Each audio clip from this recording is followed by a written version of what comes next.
So whatever it is called, the 60B taken away from PhilHealth in 2024 was placed in the HGAB, which we are studying now.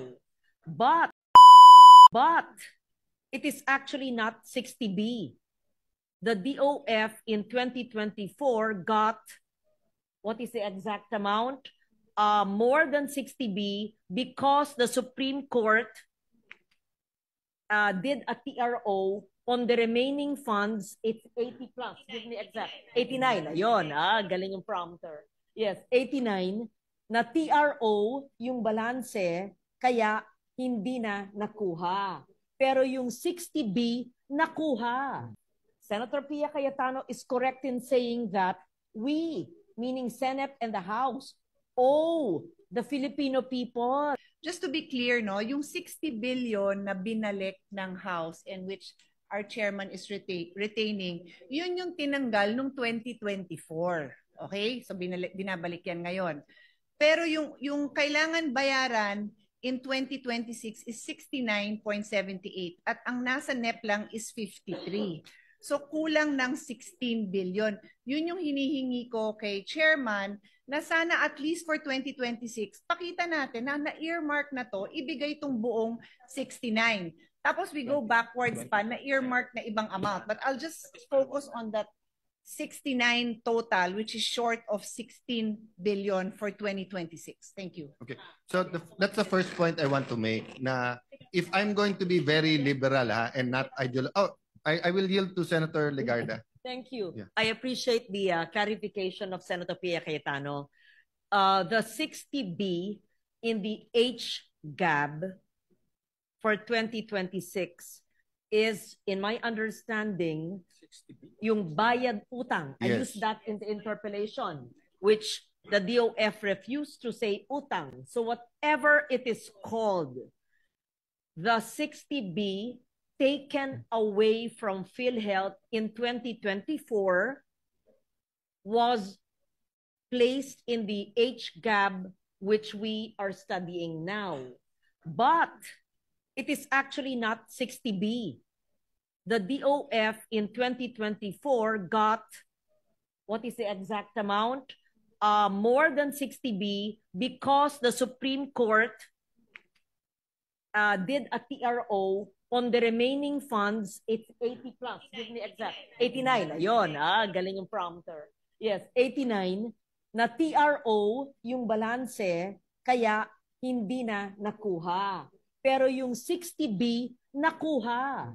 That is why I asked the DOH or PhilHealth to give us a liquidation of where they put this. Did they actually put it in health-related expenses or in flood control or in infrastructure? Infrastructure for hospitals, yes, or health facilities.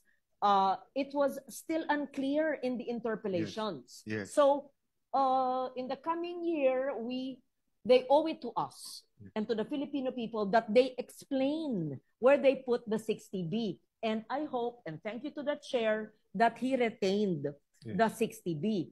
That's only 2024.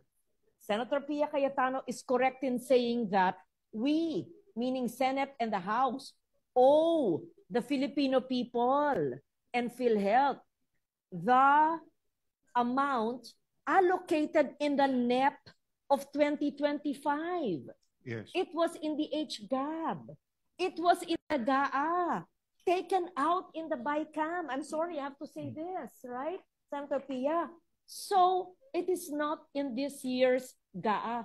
And mind you, it is a mandated earmark allocation from the syntax law. Tama ba? Yes. So yun po ang hindi pa natin binibigay. Yung sinabi po ni Senator Pia Cayetano na nasa NEP ng 2026 for next year, kulang. That means those who are doing the NEP, at least for this provision, are violating the law because they are not allocating the correct amount. Short, linagay nila 53, ang dapat 69. Short ng mga 16 billion. So why don't they compute it correctly? Susunod na lang ng batas, tinimbang ngunit kulang. Yes. So bakit po ganon? So ang utang po ng Kongreso, meaning Senado at Kongreso, sa taong bayan sa pamamagitan ng PhilHealth ay yung balanse ng 2026 na kulang ng 16B at yung nawala sa GAA na 60B, tapos yung PAGCOR at PSO na ayaw pa rin nilang ibigay. Therefore, the question that is begging to be asked is why did the 19th Congress allow that? Yeah, Pinayagan yung alisin sa BICAM eh. that is correct. Are you interpolating me, Mr. Senate President? No, I I'm did asking, not. Yes. I'm asking the It's a good question. the House. Yes. Because that is the question that's going to be Let me put it on record asked by para the people sigurado. watching us on Facebook right now. Salamat. Eh, bakit daw pinayagan ng 19th Congress? Hindi po ako Na ginalaw sa pumayag, BICAM? hindi po ako po hindi po ako pumirma ng budget BICAM. Yes. At hindi po ako parte ng BICAM Same tayo ni Senator Pia. We didn't tayo. sign the BICAM. because we were not in favor. One thing is of clear. that. Thank You started, Senator Legarda, by saying what is clear. One thing is clear. Malabo talaga. Yun ang clear. Pag tinatanong natin ang DOH para luminaw, lalong lumalabo. Di ba? Okay. Not only in PhilHealth. They have 34 billion for HPEP. They said, mas priority nila yung grassroots, yung primary healthcare. Nung tinanong ko, magkano budget sa 34 for primary? 4 billion. Magkano sa secondary, tertiary? 30 billion. So malabo, di ba? Kasi sabi mo, priority yung Pero hindi primary. naman nilalagay ang Oo, pondo. Same thing sa PhilHealth. The first point I want to make is simple. If I wasn't going to be a stickler for rules, if I was going to be totally liberal, not ideological here, simple lang ang tanong PhilHealth, magkano kailangan mo? At ang sabi ni Dr. Tony Dance at may grupo silang ever since nagbabantay nito, I think they work closely with Senator Pia. You need 147B this 2026, no? So actually that's the shortcut nung tanong ko kay Senator Win kay Chairman. How much of the 147 billion na kailangan ng PhilHealth? Remember, PhilHealth promised that by February tapos na yung kanilang bagong survey. So hopefully yung no or zero billing matupad. Let me just point out, Mr. Chairman, because not everyone was here noon, no? PhilHealth and the Secretary Herbosa was pointing out Thailand and US. Ito ang kaibahan ng Thailand, US at Pilipinas. Sa Thailand, magbabayad ka ng 100 baht o operahan ka na. Gagamutin ka na. Tapos ang billing is between the government and the hospital. Ganon din sa US, kahit turista ka. Tatanungin ka, meron ka bang travel insurance? Pero kahit hindi ka sumagot, gagamutin ka. Then hahanapin ka, ibibill ka. Sa Pilipinas, only if it's life-threatening can the hospital not admit you.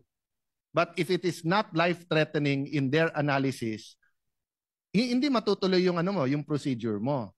So that's why it's important that ma-finalize ng PhilHealth yung packages at saka yung kung ano man ang sistemang gagamitin nila kung magkano. But if it is true that 147B ang kailangan, and I have no reason to doubt, how much are we actually giving PhilHealth for 2026? So ang allocation po for 2026 is about 113 billion, Mr. President. And just to join the conversation, talaga hong based doon sa syntax law, may mga shortfalls yung pagre-remit ho sa PhilHealth. And I talked to Senator Pia, Senator Risa, and Senator Lauren na next year, 2027, let's come up with a payment scheme or payment plan na every year mabayaran na itong shortfall. No? I appreciate that, Mr. Chair. That was my second point, di ba? Kaya lumobo din yung sa military. Kasi nga, hindi nagkaroon ng cut-off So halimbawa, sa 5th year may utang ka. Starting sa 6th year, hindi ka na uutang. I mean, bayaran mo na ng tama. I think the starting point for hopefully next year, pero kung sabihin natin 2027 is, ano ba yung allocation nyo? Hindi pwedeng hindi ibigay in accordance with law or amend the law. Diba? Okay. So, having said that, Mr. Chair, may I manifest na kung 17 billion lang naman yung diferensya na no? Hindi ko nilalang ang 17 billion pero alam kong kayang hanapin 'yon. Kung between 130 and 147 ang kailangan, why don't we symbolically all agree to find that 17 billion, no? Again, not for, there are certain things that I would try to insist that be here today. Especially that smaller, kasi katulad nung sinabi kong sa Mindanao Railway, malaki naman ang tinanggal natin sa DOTR eh. So by merely restoring some of that, tingin ko pwede. But katulad nito, I would still think if you can meet nga with the several advocacy groups, yes, Mr. President, and we can find a way, I think it will be a small victory for all of us, no? All of you who fought for this, kung maibigay yung 17B. Tapos to semi-answer the Senate President, actually hindi legislature eh. Ang nangyari, may nagamit yung administration sa special provision, paano ilipat yung pondo. Ni number 4. Oo. And technically, the theory was good. The theory was, if you have excess funds anywhere, and you use it productively, 'di ba? So kung may kumpanya ka, 'di ba, Win and Allen Corporation, no? And may 3 bulsa, shampoo, health products at saka kotse. At medyo awas siya cash yung kotse. Actually, kung gagamitin mo yung pera to build that company, babalik din siya. Yun yung intention. Ang problema nga, nangyari yung flood control at nabuko yung PhilHealth na hindi naman pala kayo zero billing o no billing, di ba? But theoretically, if awash in cash yung PhilHealth at walang Pilipino na hindi nakakakuha ng tamang health services, di ba? Then it would be a finance issue, no, between PhilHealth, between a GOCC. It's very emotional because it's health. But for example, kung BCDA yan, may sobrang 60 billion ang BCDA, I don't think any one of us will think twice ng gamitin muna namin yan to build something, no? So pagdating nga sa health, Mr. President, Senator Win, no? Hanggang ngayon, nasa Metro Manila pa rin yung Heart Center, Lung Center, Kidney Center, National Children's Hospital, Fabella. I'm happy that they're building in Clark. But it's amazing na nauna pa yung private sector sa atin samantalang ang laki-laki na ng budget. So for 2026, are we building in Mindanao, Visayas, or Southern Luzon? Central Luzon meron na, or Northern Luzon, any of these kinds of hospitals? No? Ang strategy po ng DOH is to really bring those specialty specialty services or specialty health services to the countryside. In fact, yun yung campaign promise ni Majority Leader natin. I remember yung 2022. At nangyari na yun. But instead of building a hospital, at least for now, nagtatayo sila what they call specialty centers in different hospitals, Mr. President. Just to clarify, 147 billion aside from the 60 that has to be returned, no? So I'm sorry for that. So it's not only 17 billion, it's 77 billion.